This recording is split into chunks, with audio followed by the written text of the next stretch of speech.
Hey folks, Doug Blake with Body Design University. In this video, I want to talk to you about a question a student had asked me in chapter 7, which is the human movement science chapter. And I will say this, from a testing perspective, you will probably see a fair number of questions from this particular chapter, but for the most part, you're not going to have to know a ton of definitions and information related to it because this is, for the most part, what we call kinesiology, biomechanics. The two of them kind of work and form together from not only an academic perspective, but from a functional perspective when we're talking about resistance training. So when you're in chapter 7, yes, it can be, I guess, somewhat overwhelming. But again, I wanted to, in this particular video, kind of explain a couple of terms that I was asked about because there was some confusion, not necessarily on understanding the definitions of these terms, but trying to figure out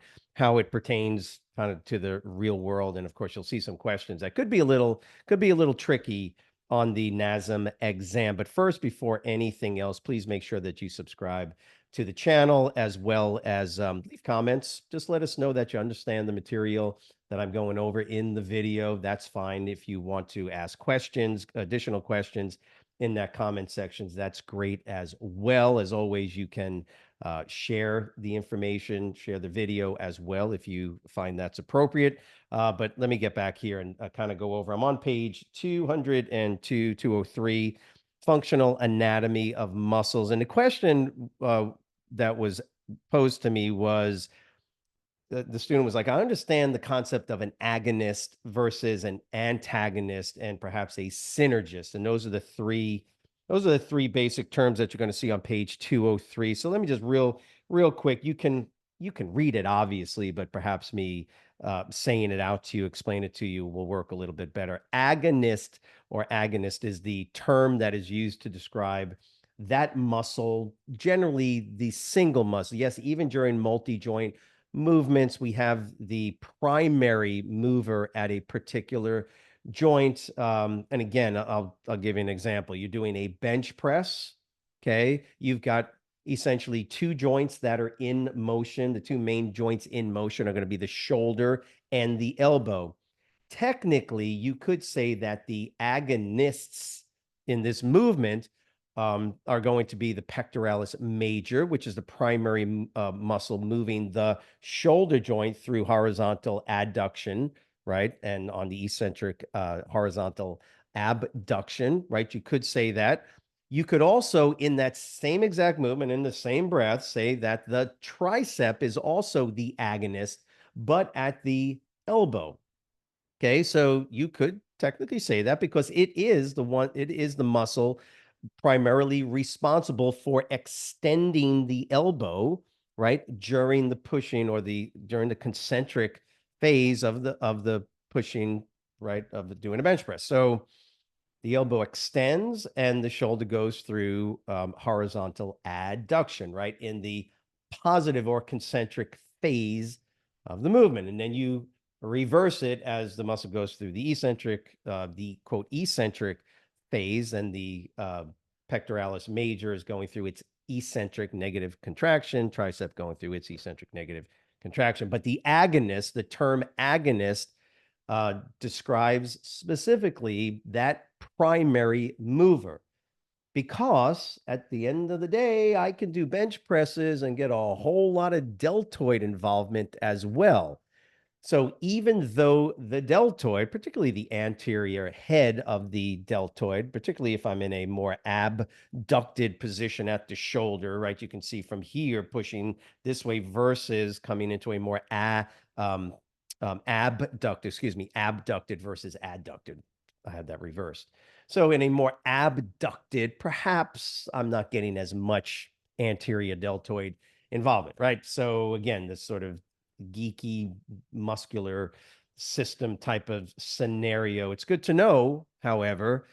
And so the idea, though, is that irrespective of how I do it from an adducted versus abducted position, the pecs are still the primary mover in this movement. secondary muscular action from the deltoid is not considered. So we don't talk about the deltoids during bench presses as an agonism. Okay, it's not. It is an assistive muscle. You could call it the next term, right? Synergistic to the uh, or assistive to the prime mover itself. So that's the synergist. So I hope that makes sense. Agonist is the primary. There's only one, even though there might be multiple muscles working. Another classic example, for instance, is during a dumbbell curl. You got three muscles in there, folks, at the elbow to help flex the elbow. And so when you're doing a dumbbell curl, what is the agonist? Well, again, technically, we only want to say there's one agonist, even though all three of those guys are working, right? The biceps brachii is generally considered to be the agonist, and that's fine by me. It just so happens that the brachialis and brachioradialis muscles are working pretty hard during by the way, any level of pronation or supination. All three muscles are working. There's just sort of an increase or decrease in total load on the particular muscles in question. But there's three muscles. Pick the one that is generally considered to be the primary mover, and that's going to be the biceps brachii, particularly in a supinated position. Just giving you an example. So that's the agonist. And so the agonist is generally from a weightlifting perspective, say just a fitness bodybuilding perspective, that's the muscle that you're training, right? When we do squats, for instance, and you're using a bar on your back, however you're doing them, what muscle group, and this is just, colloquial usage, it's what we normally talk about in the culture, in the gym, the weight room, whatever it is, we know we're training our quads, right? We know that when we do squats, it's leg day. Now, I hope you know that with significant enough load, one of the prime muscles being worked is the gluteal group, but the gluteus maximus. But we don't say that squats are a gluteal exercise. We know it's working, but technically, just to kind of keep things standardized across the board, we say the agonist is going to be the quadriceps group or the quadricep muscles, and those are the extensors at the knee. Yet, ironically enough, the gluteal group is a significant contributor to the overall power, and some would arguably say that it's the gluteal group that, for the most part, is that sort of prime mover. But because of convention, we always will use, or not always, but we'll generally say that it's the quadriceps. So, what is the agonist muscle during a squat? Just like when we say the pectoralis major is the prime mover during a bench press, but the shoulders are heavily involved, we would normally say that the quadriceps are the agonist, the prime mover, even though it's only generally at the knee. The gluteal group or the gluteus maximus is the quote prime mover to extend the hips, and it's done simultaneously. Again, don't want to overcomplicate it, don't want to confuse it, but the agonist is generally considered specific to a particular joint, right? It gets confusing when we have multi-joint movements, but for the most part, that muscle or muscle groups, in the case of the quadriceps, will be considered the agonist. And so that takes care of that. So agonists are the prime movers. Now, the opposite muscle, right, would be the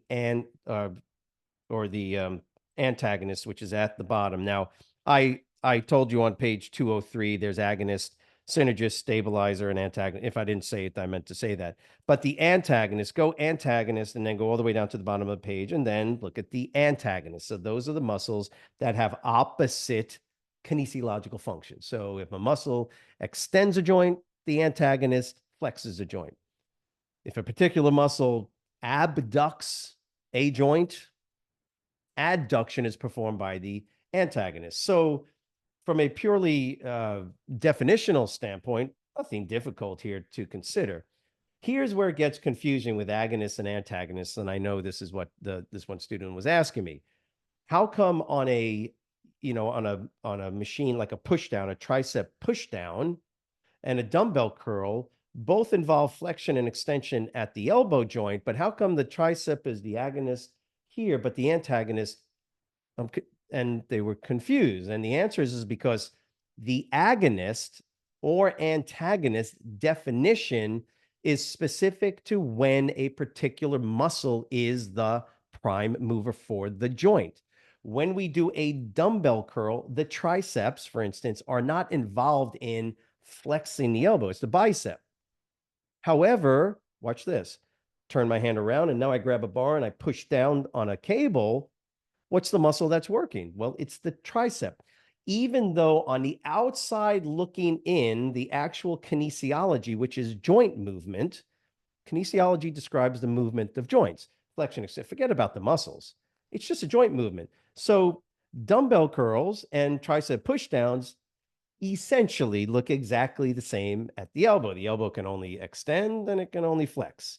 The question is what muscle is working to produce that particular movement? The biceps work to produce flexion. The triceps work to produce extension when the load is appropriate for that particular muscle to work against. In other words, even though on a dumbbell curl, when I'm letting the weight down, my elbow is going through extension. However, it is an eccentrically loaded movement for the bicep. I'm holding a dumbbell. You ain't working a tricep no matter where you are in this movement pattern, concentric, eccentric, static, it doesn't matter. And so what confuses people is this sort of misunderstanding of the kinesiology, which is simply describing human movement, joint movement patterns, flexion, extension, and they meld it together and confuse muscle action with the kinesiology. It's not the same. It's just that when we combine the two, we can explain why flexion occurs, why extension occurs, and that's where we add the muscle action to it. So an agonist is during a particular movement where the load is being imposed on a particular muscle. So again, I'll use the example of a dumbbell curl. The load or the force vector is going down towards gravity. So I'm holding a dumbbell, so it's pulling it down. So when I pull it up through a concentric contraction, my elbow goes through flexion. Remember, the word flexion has nothing to do with me flexing my bicep. Don't confuse the two. Why do we use those terms anyway? Because that's what confuses people. I flex my muscle. Well, I also flex my tricep. The point is that flexion, as a term used in kinesiological parlance, right, describes the decreasing angle, the decrease in angle between these two body segments. That's what flexion is. Extension is when that angle increases. The biceps, through both concentric and eccentric loaded movements, is always going to be the agonist. Elbow flexion, concentric, elbow extension through the eccentric. Now I take the bar and I do tricep push downs. Where's the force vector? What direction? It's going up, right? The cable is pulling up, so the force vector is up. You're opposing that force directional. Okay, so now the triceps becomes the agonist through extension on the concentric loaded component of the contraction, and it's also the agonist through the eccentric loading, right? Which is when the elbow goes through flexion. Okay, don't confuse the two. Go like this: flexion, extension, kinesiology, joint movement. I shouldn't have blocked the microphone. Flexion, extension, joint movement. Muscle action, concentric, eccentric, right? They're different. Combined, now we can understand a little bit better about human movement. By the way, synergists are simply those muscles that help and assist with the prime mover. Okay, and they'll talk about synergistic dominance and some other stuff later on through the chapter. Of course, a stabilizer is exactly what it says. It provides isometric tension to ensure that the joint itself is either immovable or is moving under a controlled force so that the prime mover can do its job. And like I say, you can read the definitions. NASM has helped you out a lot by putting the definitions in the sidebar of each of the pages. So agonist, primary muscles, providing force; synergist, muscles that assist to produce movement; stabilizers contract isometrically to stabilize the trunk and joints as the body moves. Um, and then antagonist muscles on the opposite side of a joint that are in direct opposition to the agonist muscle. Don't let this confuse you. Okay. Take your time. One of the best ways to learn this for real world application and to answer some questions on the exam is to do it yourself. Spend some time thinking about the particular exercises you're performing, right? If you're doing the exercise, pick any exercise you want. Think about lateral raises for a second, okay? And think of all these components we talked about. Abduction, adduction. Okay, that's it. Those are the two movement patterns. Those are movement. I'm not talking anything about the muscles involved in those movements. I'm just telling you that when I lift my arm out to the side, if I'm a skeleton with no muscle, those are kinesiological terms, right? So the movement pattern of the skeleton, right, is movement away from the midline of the body is abduction, whoop, and then adduction. So those terms are those terms. Now, it just so happens that if I talk about the agonist, now I've moved into muscle action. Now I'm talking about soft tissue activity that creates force, tension, and force to move the limbs through these kinesiological functions, right? I require muscle, so the soft tissue muscle, to contract concentrically and eccentrically to create movement. Okay, two different worlds of terminology melded together to provide us with a language and the ability to converse with each other about these issues that we're talking about here. So that's functional anatomy of muscles. Of course, there's more we can go into, but I hope that it's helpful to kind of explain it that way. And just let us know by leaving a comment in the comment section. If you want to share this video, like I said earlier, for sure, do so. Just let us know how we can be of additional assistance. We're more than happy to help you. Have a great week. See you next week. Bye.